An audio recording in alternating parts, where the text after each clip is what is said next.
दोस्तों नमस्कार, मैं मनमोहन मिश्र फिर एक बार आप लोगों के बीच, आप लोगों के सामने काफी कुछ गंभीर समस्याओं को लेकर। और आज समस्या क्या है?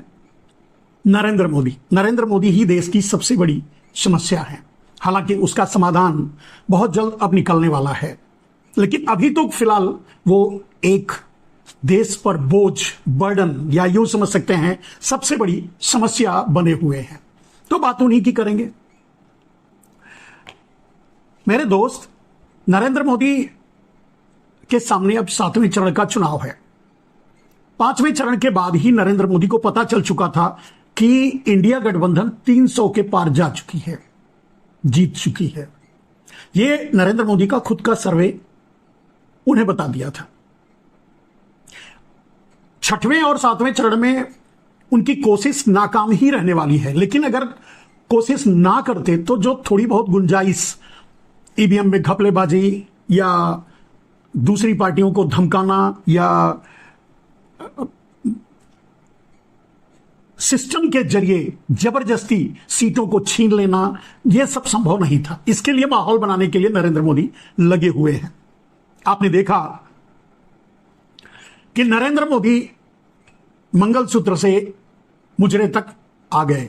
मतलब इसके बीच न जाने क्या क्या आया, भैंस आई, गोबर आया, पता नहीं क्या क्या आया। आप खुद ही सोशल मीडिया से जुड़े हैं तो जानते होंगे क्या क्या आया। फिलहाल मुजरे तक आया। मुजरे तक आने के बाद 6ठा चरण का चुनाव हो गया। अब हमने भी यही बात कही कि अब नरेंद्र मोदी क्या करेंगे, मुजरे के बाद कहां पहुंचेंगे।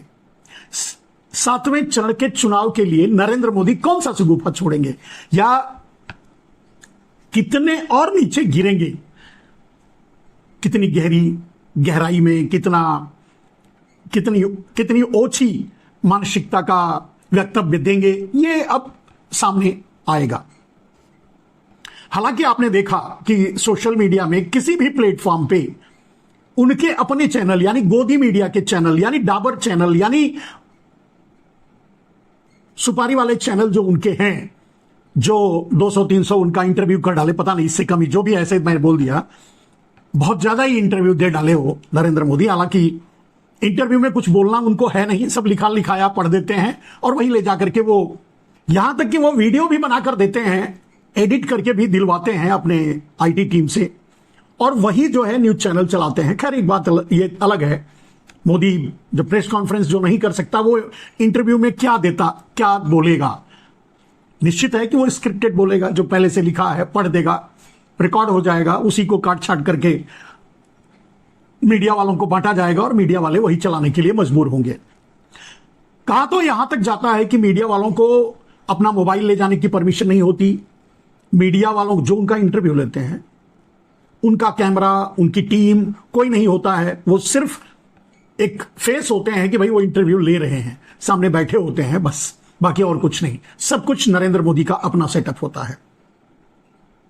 लेकिन अब इस समय पब्लिक के बीच एक ओपिनियन जानने की हिम्मत गोदी मीडिया में भी नहीं रही।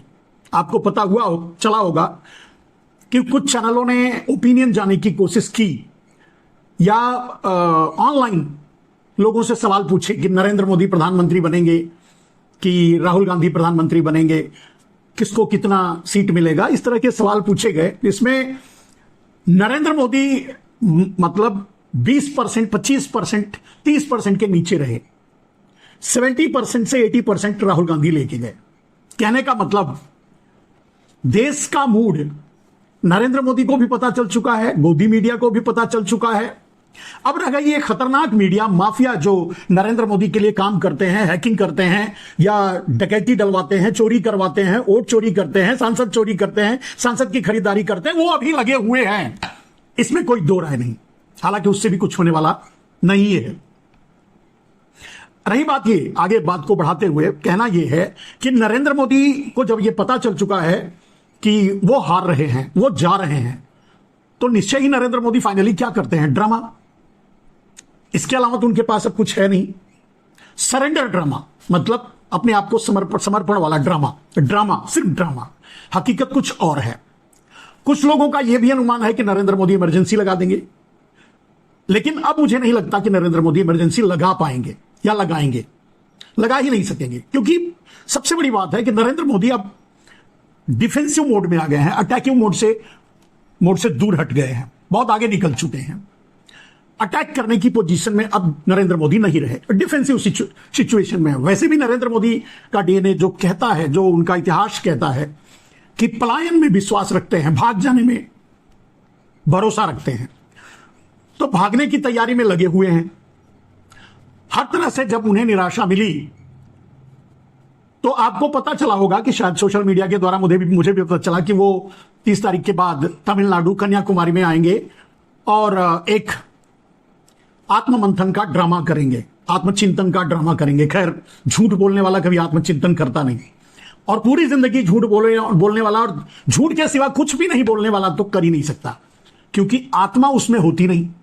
वो अपनी आत्मा से तो कुछ बोलता नहीं। जब वो अपनी आत्मा से बोलेगा नहीं कुछ, समझेगा सुनेगा नहीं कुछ, पढ़ा लिखा है नहीं, तो आत्मचिंतन आत्ममंथन कहां होगा? कहने का मतलब जिसके पास आत्मा नहीं वो आत्ममंथन कहां करेगा? वैसे भी नरेंद्र मोदी कह चुके हैं कि वो बायोलॉजिकल नहीं है। अब जब नरेंद्र मोदी बायोलॉजिकल नहीं है तो मैकेनिकल होंगे। अब मैकेनिक ने क्या बनाया है उनको, और वो भी मेड इन चाइना, तो चाइना ने उनको कैसा बनाया, क्या बनाया, उनके अंदर कौन सी बुद्धि, कौन सा विवेक डाला होगा, आप खुद ही अंदाजा लगा लीजिए। और चाइना वैसे भी मतलब टिकाऊ प्रोडक्ट कभी बनाता नहीं। नरेंद्र मोदी फिर कैसे टिकाऊ प्रोडक्ट बन सकते थे? तो जब बायोलॉजिकल नहीं, मैकेनिकल हैं, और वो भी मेड इन चाइना, तो उनसे बहुत ज्यादा उम्मीद करनी नहीं चाहिए। अब रही बात तमिलनाडु में आकर के ड्रामा करने की, हालांकि मैंने बहुत जानने की कोशिश की, और यहां तमिल न्यूज में, तमिलनाडु में ट्रेंड कर रहा है go back Modi. Go back Modi क्यों कह रहे हैं लोग, आप अच्छी तरह जानते हैं कि मोदी ने एक वीके पांडियन, जो उड़ीसा में शायद नियुक्त थे और हैं, अभी सेक्रेटरी वगैरह हैं, वो वहां के नवीन पटनायक के साथ, वहां के मुख्यमंत्री के साथ, उन पर बहुत से आरोप नरेंद्र मोदी उड़ीसा में जाके लगाए। यहां तक कि रत्न भंडार के चोरी का आरोप लगाया, चाबी की चोरी का। और सिर्फ यही नहीं, आज तो उन्होंने हद कर दी, शायद बंगाल में कुछ बोल रहे थे, बोलते समय उन्होंने यह तक कह दिया कि नवीन पटनायक इतने जल्दी और इतने ज्यादा बीमार हैं और हो गए, तो इसके पीछे कोई साजिश तो नहीं, इसकी जांच होनी चाहिए। नरेंद्र मोदी शायद इस पर भी वो वीके पांडियन पर आरोप लगाना चाहते हैं कि नवीन पटनायक के बीमारी के पीछे भी वीके पांडियन का हाथ है। अब इसके बाद, और आपने देखा ही होगा कि नरेंद्र मोदी वहां जाकर के रत्न भंडार के चाबी की चोरी का आरोप लगा दिया, बाहरी होने का आरोप लगा दिया। अमित शाह तो चैलेंज कर दिए कि क्या कोई तमिल वाला यहां शासन कर सकता है क्या, यहां की सरकार में आ सकता है क्या, यहां राज कर सकता है क्या? हाँ, उन्होंने यह नहीं बताया कि गुजराती कैसे राज कर सकता है अगर तमिल वाला नहीं कर सकता। फिलहाल इस बात का असर तमिलनाडु में बहुत ज्यादा हुआ है, लोगों ने इसे दिल पर ले लिया है। वैसे आप जानते हैं कि तमिल भाषी लोग और तमिलनाडु के लोग काफी सेंसिटिव होते हैं, मतलब दिल से बात करते हैं, दिल से प्यार करते हैं, दिल से अपने प्यार को निभाते हैं। ये तमिलनाडु ही है जहां जयललिता मुख्यमंत्री रही, रजनीकांत यहां सुपरस्टार हैं, शायद रजनीकांत बाहर से हैं, कर्नाटक से, और जयललिता जी तो शायद यहीं से थी। लेकिन इस तरह कहने का मतलब यहां अपना और पराया कोई नहीं है।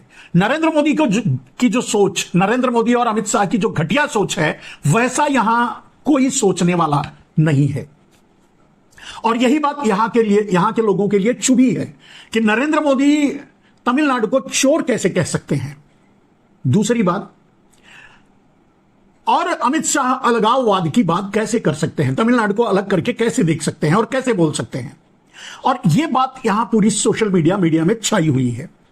ऐसे में अगर नरेंद्र मोदी कन्याकुमारी में आकर ड्रामा करते हैं तो निश्चय ही लोग विरोध करेंगे।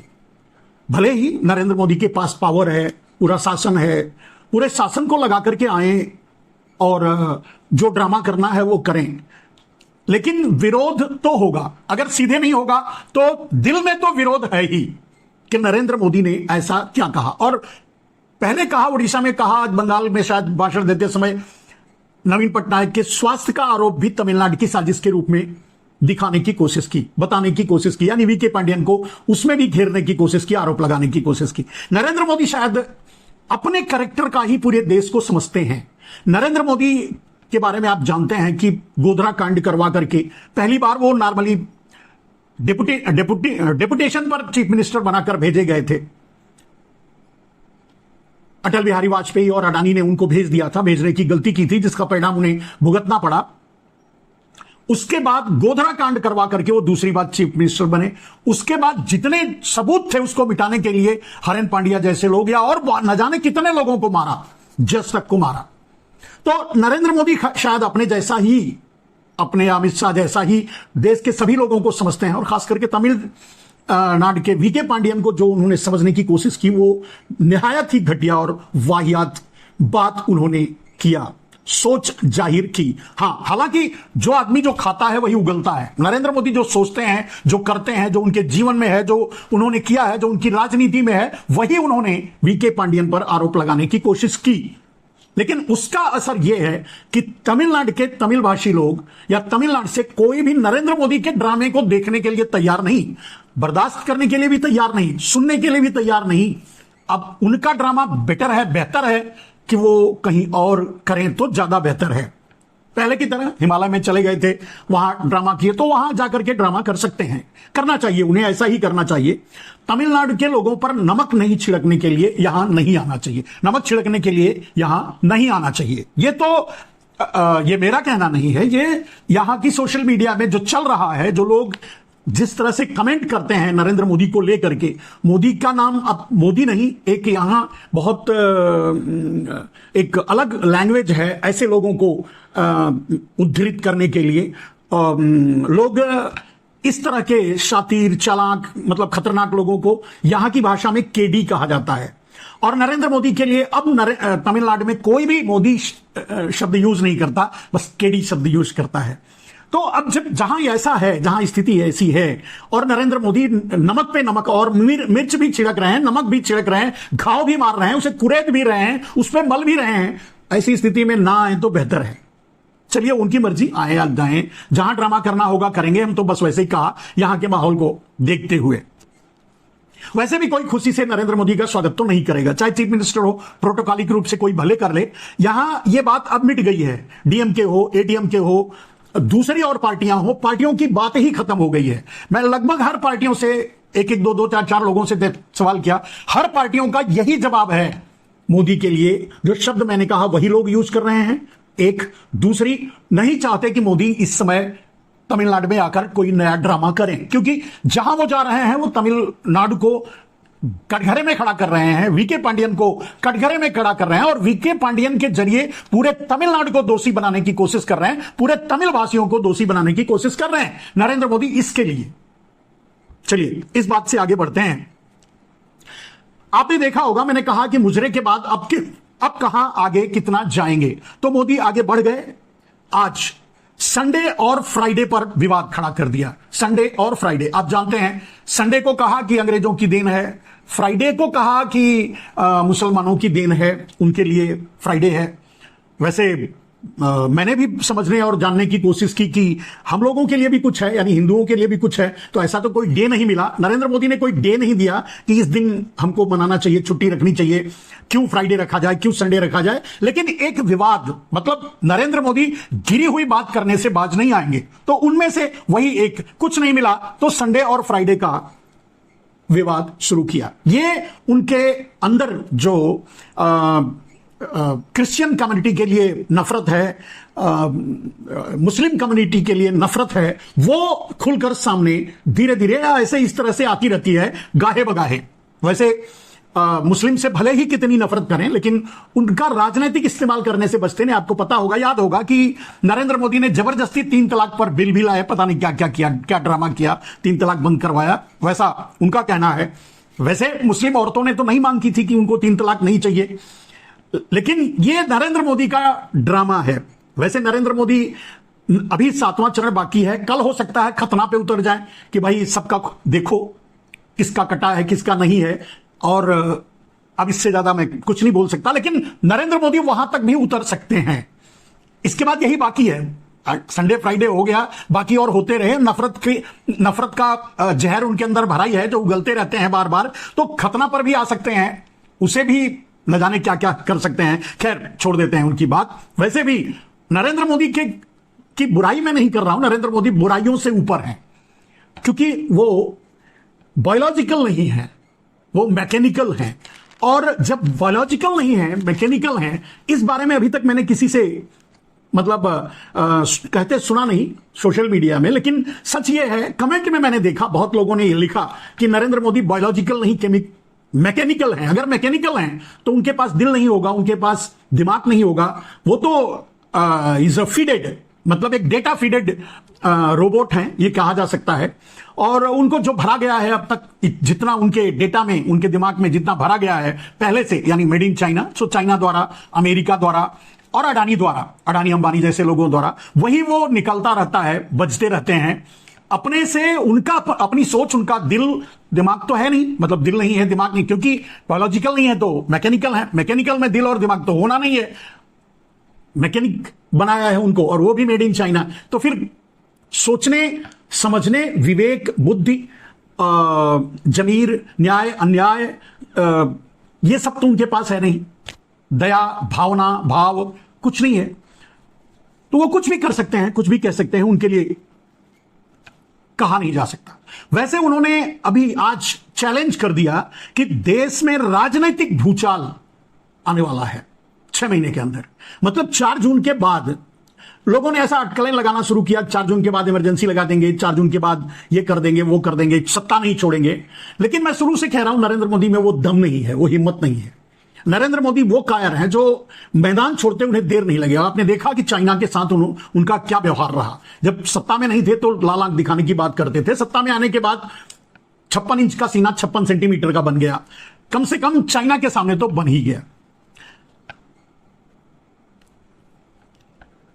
4 जून के बाद कहने का मतलब इमरजेंसी, लोगों को डर लगने लगा जब नरेंद्र मोदी ने चैलेंज किया, देश में राजनीतिक भूचाल आने वाला है। वैसे मुझे लगता है कि ऐसा कहकर के नरेंद्र मोदी ने अपनी पार्टी में जो लोग, एनडीए में जो लोग अभी हैं, उनको डराने की कोशिश की है कि आप लोग मेहनत नहीं कर रहे हो, इसके लिए हमें सीटें कम आ रही हैं, और अगर हमारी सरकार गई तो आप लोगों की खैर नहीं।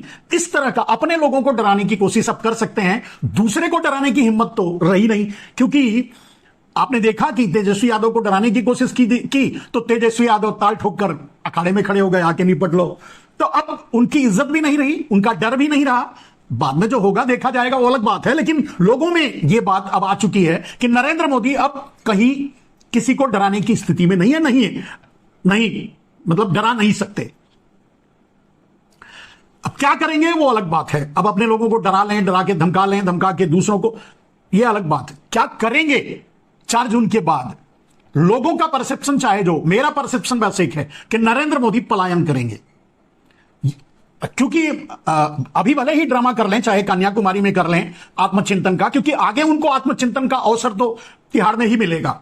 वहां बैठकर आत्मचिंतन उम्र भर करना है, आगे तो वही करना है, दूसरी कोई जगह बचेगी नहीं अगर वो भारत में रहे। लेकिन इसकी संभावना कम है कि वो भारत में रहेंगे, क्योंकि ऐसा ही हुआ है। मैं ये नहीं कहता, मतलब उनके लोगों ने ऐसा ही किया है, कानून का सामना करने की बजाय भाग जाना बेहतर समझते हैं। तो वही शायद नरेंद्र मोदी भी करें, क्योंकि इतने पाप कर चुके हैं, इतने गुनाह कर चुके हैं, इसकी कोई सीमा नहीं है। अभी भी, इसके बाद भी नरेंद्र मोदी गारंटी देते फिर रहे हैं, न जाने किन किन चीजों पर। लेकिन अब सवाल यह है कि नरेंद्र मोदी की गारंटी तो अब अडानी भी लेने के लिए तैयार नहीं है, और वैसे अडानी भी मैदान छोड़ चुके हैं। अडानी अंबानी जैसे लोग भी नरेंद्र मोदी का साथ छोड़ने मिलके छोड़ दिए हैं। इसीलिए तो नरेंद्र मोदी, उन पर भी आरोप लगा दिया टेम्पो पहुंचाने का कांग्रेस को, तो वहां भी कोई सुनवाई नहीं है। मोदी जो गारंटी दे रहे हैं, उस गारंटी की गारंटी तो अब अडानी भी नहीं ले सकते, फिर कौन लेगा?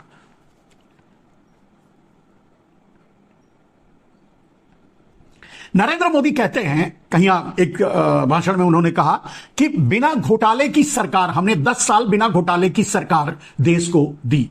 नरेंद्र मोदी जी नोट लॉन्चिंग से लेकर के, नोट लॉन्चिंग 5 लाख करोड़ का घोटाला था, Rafale note launching, Rafale, GST और महंगाई, गरीबी, बेरोजगारी, 80 करोड़ लोगों के हाथों में सारा का सारा ब्लैक मनी गायब कर देना, अंडरग्राउंड करके विनोद अडानी को दे देना, अडानी को दे देना, नीरव मोदी, मेहुल चोकसी को पहुंचा देना, फिर वहां से अंडरग्राउंड तरीके से भारत में लाना, अपने पार्टी को देना।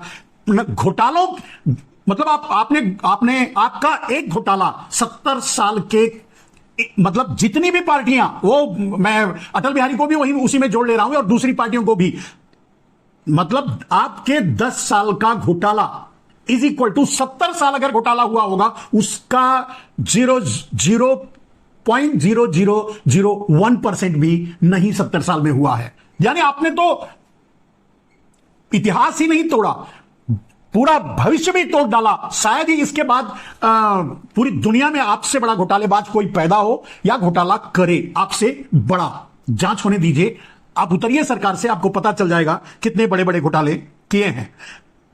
नरेंद्र मोदी फिर एक जगह कहते हैं 370 हटाया और वहां मतदान हो रहे हैं। नरेंद्र मोदी जी, आप ये नहीं बताते कि क्या आप चुनाव लड़ रहे हैं जम्मू कश्मीर में, क्या आप चुनाव लड़ रहे हैं लद्दाख में? आप तो भाग गए और आपने 370 तो आम जनता के लिए तो हटाया नहीं, कोई तो वहां गया नहीं, आप तो किसी को वहां बसाए नहीं।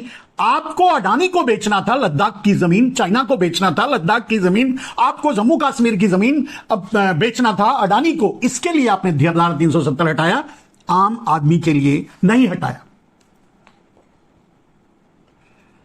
नरेंद्र मोदी एक और मंच से कहते हैं कि उड़ीसा से काला धन विदेश जा रहा है। तो आपकी ईडी, सीबीआई, आईटी मतलब बार का काम कर रही है, क्या कर रही है? और वहां तो आपकी सरकार नहीं, वहां तो पकड़ लेते तो सरकार भी गिरा देते। अपने सरकार में, जहां गुजरात में आपकी सरकार है, वहां तो धुआंधार घोटाले चल रहे हैं। और ब्लैक मनी अगर उड़ीसा से जा रहा है तो फिर आपके प्रधानमंत्री होने पर दाग है, या आपको चुल्लू भर पानी बहुत है। ये बात कहने के बाद कि आप प्रधानमंत्री हैं, आपके होते हुए अगर ब्लैक मनी जनरेट हो रहा है, अडानी अंबानी पहुंचा रहे हैं कांग्रेस को, और उड़ीसा से ब्लैक मनी जनरेट होकर विदेश जा रहा है, तो शर्म आनी चाहिए आपको अपने आप को प्रधानमंत्री कहते हुए। वैसे भी आप बढ़ते बढ़ते बढ़ते यहां तक आगे बढ़ गए कि गांधी को भी नकार दिया। आपने तो यहां तक कह दिया कि गांधी को इस देश में कोई नहीं जानता था, शायद पूरी दुनिया में कोई नहीं जानता था। जब गांधी की एक फिल्म मरी उसके बाद जानने लगा। खैर, गांधी का वर्चस्व खड़ा ही हुआ था विदेश, साउथ अफ्रीका से, तो उनको विदेश में कोई नहीं जानता, ये आप बहुत अच्छी बात आपने कही। खैर, दूसरी बात ये कि मैं नहीं समझता कि कोई देश ऐसा होगा जहां गांधी की कहीं ना कोई प्रतिमा ना लगी हो।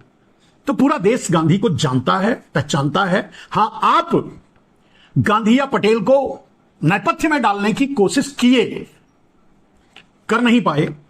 खैर, आप तो पूरे इतिहास को बदलने की कोशिश में लगे हुए, आप तो पूरे संविधान को बदलने की कोशिश में लगे हुए हो। खैर, छोड़िए संविधान, छोड़िए इमरजेंसी, छोड़िए इतिहास, छोड़िए सब कुछ, छोड़िए सनातन। आपसे बड़ा कोई दुश्मन नहीं है जो हिंदुओं का हो, आपसे बड़ा सनातन का कोई दुश्मन नहीं है। ये सारी बातें अलग रख दीजिए। लेकिन सच तो यह है नरेंद्र मोदी जी कि अब तो आप पूरे देश से दुश्मनी पर उतर आए हैं, पूरे देश को धमकाने लगे हैं, पूरे देश को चैलेंज करने लगे हैं, पूरे भारत के लिए खतरा बनने की बात कर रहे हैं। और यहां तक कि आप जब यह बात कहते हैं कि भूचाल आने वाला है 6 महीने के अंदर, तो लोग डर जाते हैं। डराइए मत नरेंद्र मोदी जी, प्यार से। जा रहे हैं तो जाइए, लेकिन प्यार से। नमस्कार।